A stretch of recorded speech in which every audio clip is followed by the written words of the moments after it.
یاره دا خبرې دا چې بیا یو ځای ته مونږ تللو نو درمان صاحب ته چا ویلي وو چې هلکه هغه شعرونه راته ووایه دا خو شعر نه دی وایي دا خو هسې خبره وه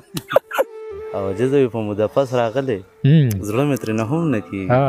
اذان دې وشي خو رڼا دې لږه ساه ډېر ښه یاره سلامونه ملګرو د ګران ملګري انورخیال بونري دغه کتونکو ته بلکې زموږ ټولو پښتنو کتونکو ته دغه شعرونه ډالۍ چې بېوسه وه رواج ترېنه غوښته بنارسې په سر کړه یوې مور لور ته زړه بنارسې او ماشوم زوی لري دوه څادره راوړل خو ملک صاحب دوه لوڼو لرې ورنه کړه یوه بنارسې ماشوم زوی لري دوه څادره راوړل خو ملک صاحب دوه لوڼو لرې ورنه کړه یوه بنارسې لوګو کې عطر ګډ دي نسوري نوم دې ورک شي دې کور کې چا سېزلې د تازه بنارسې لوګو کې عطر ګډ دي نسوري نوم دې ورک شي دې کور کې چا سېزلې د تازه بنارسې چې ما به ورته وی چې تا له څه راوړمه لورې کړه جوړه په کاغذ به یې وړه بنارسۍ او د قام پیغلو مې خپلې لوبټۍ کړلې سنبالې زلمو مې په سر کړې دي ښایسته بنارسۍ په مرګ به هم د خپلې نظریې نه رستو نه شم خوره به مې په کټ وي تکه سره بنارسۍ عجز یم زما سره به دا قبلوي ګرانې زما په وس کې نشته دی اوږده بنارسۍ ډېره مننه او دا شعرونه دي عجزه دي چې د وختونو په نیزو روان دي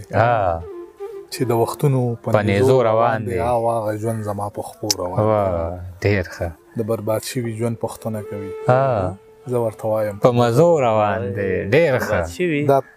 د برباد شوي ژوند پوښتنه کوي زه ورته وایم په مزو روان دی دا ته چې تللی نو وخت ولاړ دی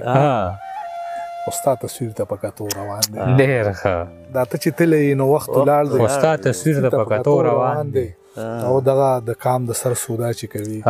دا سړی تا سره په سو روان دی ډېر ښه ویوایي دا شی دغه د کام د سر سودا دا سړی تا سره په سو روان دی او خپې ابلې خپې ژوند د قربان دی شمه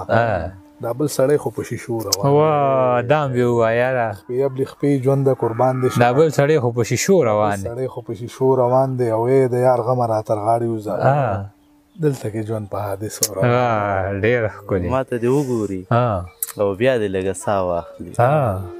ما ته دې وګوري او بیا دې لږه ساه واخلي حالات په ټیک شي خو اشنا دې لږه ساه واخلي ډېر ښه او څوک را روان دی که باران شو نو بیا نه رارسي طوفان دې نه راځي هوا دې لږه ساه ډېر ښه او جزه وي په مدفس راغلی زړه مې ترې نه هم نه کېږي اذان دې وشي خو رڼا دې لږه ساه ډېر ښه یاره په مدفس راغلی زړه مې ترې نه هم نه کېږي اذان دې وشي خو رڼا دې لږه ساه واخلي یو خیال خو لګیا دی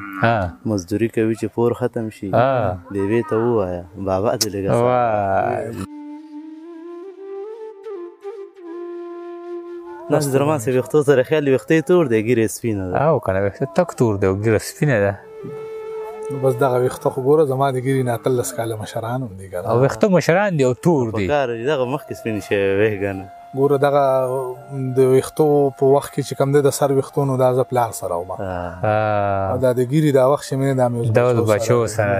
ډېره شاعران د څنګه چلور دی بلکل یاره درمان صاحب خبرې خو کمال دی درمان صاحب په یو مرکه کې ورته وي مور چا سره ده دغه درمان صاحب ورته وي زه مور سره یم زه مور سره یم یاره دا خبرې دا چې بیا یو ځای ته مونږ تللو نو درمان صاحب ته چا ویلي وو چې هلکه هغه شعرونه راته ووایه دا خو شعر نه دی وایي دا خو هسې خبره وه د خلکو مینه ده که نه یار مونږ ته نیازک لاله یو شعر ورته ما ویلو چې خدای لوریانو له مې رور ورکړي کمزورې شوی یم امسا غواړم نو هغه وایي امین وي خدای له نیکمله زوی درکړي بل ځای کې یو لیوني ته غزل وی بل شعرونه مې هغه وایي امین وي خدای یې نیکمله زوی درکړي